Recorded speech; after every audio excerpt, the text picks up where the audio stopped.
Point numéro 3 que j'ai appris en étant enceinte. Bon, parlons de l'alimentation. C'est sûr que c'est un sujet un petit peu controversé. Il y a plusieurs opinions, d'autres recommandations qui vont être différentes un peu d'un médecin à l'autre, mais bon. Je parle encore là de mon opinion, de ce que j'ai fait comme recherche, de mes choix. Je vous conseille de vous informer de votre côté si vous n'êtes pas sûr. Je vais parler un petit peu des bases. Commençons par les œufs. Les œufs crus sont pas conseillés. Ça peut avoir plusieurs bactéries dedans s'ils sont pas frais. Fait qu'on peut jamais vraiment savoir. Ce qui m'a surpris, c'est qu'il y en a vraiment dans beaucoup de choses, des œufs crus, notamment dans la vinaigrette. Souvent la vinaigrette Rennes, la vinaigrette César.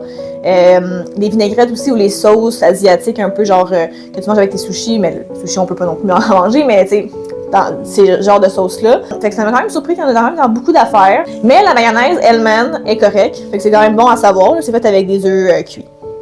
Fait que pour les œufs, c'est pas mal ça. Sinon, les viandes froides, t'es pas censé non plus en manger. Par contre, des fois, on pense pas, mais exemple du jambon cuit, ça a été cuit, ça le dit, ça a été cuit. Ou, tu sais, de la mortadelle aussi, c'est correct. Tout ce qui a été fait avec de la base de viande qui est cuite, c'est correct. Mais des fois, on dirait qu'on pense, charcuterie, tu peux pas, mais du jambon cuit, jambon blanc, normalement, tu peux. De la poitrine de dinde ou de poulet, ça a été cuit avant aussi, normalement, tu peux.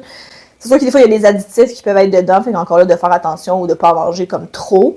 Mais sinon, l'affaire qu'on pense pas non plus, c'est de cuire la viande froide. Tu vas te faire un sous-marin, tu cuis du pepperoni, tu cuis du salami, ben, y a pas de problème. Ou même la pizza, tu mets des pepperonis dessus, ben, cuit au four à une bonne température. C'est quand même correct aussi, là, les bactéries ont été cuites. Les fromages, tout ce qui est fait avec du lait non pasteurisé, ça serait à éviter, par exemple, le camembert, le fromage brie. Même la crème sûre aussi, c'est pas conseillé. Encore là, on y pense peut-être pas, mais en le cuisant, ça peut être correct. Exemple, un brie fondant. Tu sais, tu le cuis à assez une bonne température qui va faire des bouillons ou qui va vraiment fondre. Normalement, il n'y a pas de problème, les bactéries sont enlevées. Dernière chose, les jus non pasteurisés.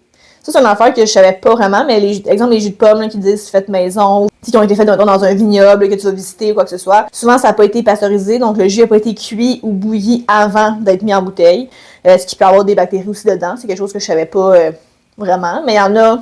Normalement, à l'épicerie, tu sais, t'es quand même correct, là, mais plus dans la section comme fruits et légumes, tu sais, où que le tofu, tout ça, il y a des jus là-dedans. Ça, peut-être de vérifier pour être sûr. Voilà pour qu'est-ce qui est niveau alimentation, un petit peu les bases. Vous me direz s'il y avait des affaires que vous savez pas là-dedans ou si vous avez une autre idée de qu'est-ce que je pourrais parler niveau alimentation.